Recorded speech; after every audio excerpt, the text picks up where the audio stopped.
For those of you watching at home, I want you to take a look at this house behind me and really think about what you would do if this was your home, because unfortunately this is the reality that a lot of people are facing right now. She says Isaiah Knight's death has left her confused and shocked, but she says he left a part of himself here on earth through their son. With victims mainly focusing on immediate concerns like assessing damage to their homes and finding shelter and food, self-care may have taken a backseat. Witnesses say he then went over the curb here, lost control of his vehicle completely, and ended up in the retention pond. We're going to walk down there. Use herbs, oils, natural ingredients to make potions that are perfect for the Halloween season and even good for you. Okay, I'm going to try and go for distance on this one.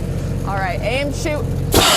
Oh, I think that went over the fence. Earlier, just plumes of smoke were filling the clear blue sky, but right now firefighters are still on scene fighting this blaze. I've been off work the past couple of days and I've seen what's been happening through our coverage and through photos, but actually seeing it with your own eyes, it's heartbreaking. Lawmakers say it's time to reassess whether the marijuana industry is truly benefiting Oklahoma or harming it. I'm saddled up. Good morning, guys. Yes, I am on Hot Chicks Love Me, who is competing in the 100X Reigning Classic this week. Most parrots can talk, right? But these birds take it a lot further. They perform. Within seconds of his blind audition, Judge Snoop Dogg wasted no time pushing his button. Kristen, good morning. Yes, whether rain or shine, the Tulsa Farmers Market is always ready to welcome visitors back for another season. We got a new addition to the park here. This is a Chinese pistache. We're actually right by one of the lakes on the property. OHP says rescue teams started searching at first light to find those two people. Oh my gosh, how fun is this?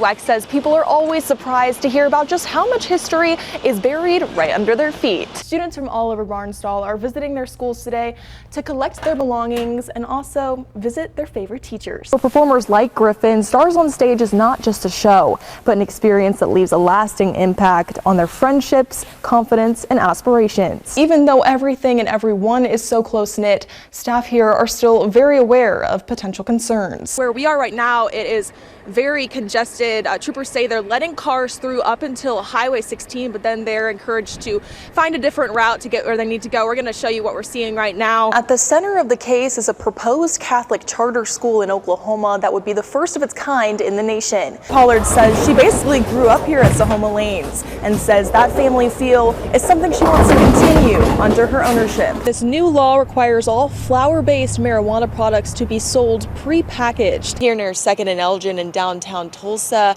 a crowded night out quickly turned deadly.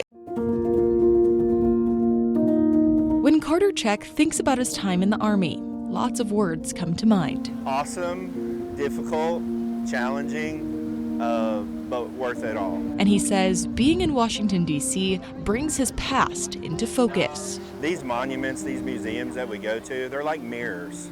And when you walk up to them, you see where you've come from, you see what you gave, but you also see where you're headed to. He's visited the area before, but never as part of a hero's flight. It causes me to really look forward to the ones who are going to come after me, because the ones that have gone before me have paved the way. Carter says the men and women who served before him shaped his path, especially one Navy sailor who served decades earlier. How often were the fighter jets coming on and off? Oh, it was amazing. Quite often, a lot of times at night. That sailor is named Connie, and he's on this trip too. It's really healthy to reflect and just take in a lot of things that years ago maybe I took for granted. What most people don't realize is that these two share more than a bond of service. And him being here means everything to me. It means so much to me. They share a last name. 100% more meaningful being here with my dad. Carter is Connie's son. We're both veterans from different generations, but one thing you find out in a group like this is the battlefield changes, but the cost doesn't. A father who served in Vietnam, a son who followed in his footsteps. Not only do I get to come here with my dad, but I get to come here with the man who taught me how to serve in life first before ever being in the military. So it's pretty special. And now the next generation is carrying the family legacy down the line. My oldest son is a sergeant in the Army, active right now. Here in the nation's capital, surrounded by reminders of courage and loss, the checks represent something lasting. I think it's in my family's DNA to serve. The way one family's service can echo through generations. We're different generations, and so that part is different, but what we gave, what we sacrificed, and what we stand for is the same. Proving service doesn't stop, it simply changes hands. Come on. Carly Cook has two passions in life. They rarely overlap. In her free time, she can be found here at 18 Acres Farm in Bixby. Yeah, my whole life, always been a horse girl. But her life outside the barn looks a little different. When you're a physician, it's kind of just like, you can never not be a physician. Not even in the stands of an equestrian competition in Florida. I was just sitting with some of my barn crew, and I watched one of the riders in the class kind of slump over. That rider was 14-year-old Ryan Hazelden. All of a sudden, everything just went black. While competing, Ryan collapsed to the ground. She had gone into cardiac arrest. The first person to get to her was Lindsay, but the second person to get to her was Dr. Carly. Hi. Carly immediately took charge and began CPR. After 3 rounds of compressions and an AED, Ryan's pulse returned. I really can't thank her enough. She saved my life. The family is using the situation to bring awareness to CPR and AED training. What could have been a very horrible outcome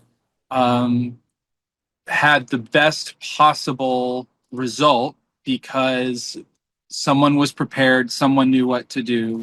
Buddy. Ryan has a bright future, one Carly can't wait to watch. It's going to be really, really cool if I get to watch her, kind of grow in the equestrian world and be a big competitor someday. I think we'll always kind of have that connection and the bond, so I appreciate that. Surveillance video from Saturday night shows 2 teenagers using a metal bar to break into medicated dispensary near 59th and South Lewis. One of them begins stealing items off the shelves while the other stands watch. It's really it's kind of heartbreaking. Mimi Egan says Saturday was the most recent burglary, but it wasn't the first. Video from June 1st shows who she believes is the one who started it all. He returned at about 4:20 a.m. with mask on, jacket and everything, broke the front door, entered the store, rummaged through the cases, took a lot of stuff out of here. Then on June 12th, more boys showed up. They broke the door with a hammer, crawled underneath the gate, and then came in and ransacked it again in and out in about 3 minutes. These incidents have caused financial losses with stolen products and severe damage to the store. This window is about $10,000, and the door is about $3,000. But Medicated Dispensary is not the only business dealing with this. He's hit us over 10 times. Yeah. Skyleaf Dispensary at 51st and Harvard believes the same group has been burglarizing their store since February. Last week we got hit Wednesday night and Thursday night, so Thursday was the last time. Braden Jordison says the store's had its windows replaced 8 times from the break-ins, and that's cost them around $10,000. It's frustrating. But he says what's more frustrating is these teenagers don't care at all about what they're doing to these businesses. They don't take the time to think about the damage it's doing to innocent people that work hard. In Tulsa, Eden Jones, Oklahoma's Own, News on 6.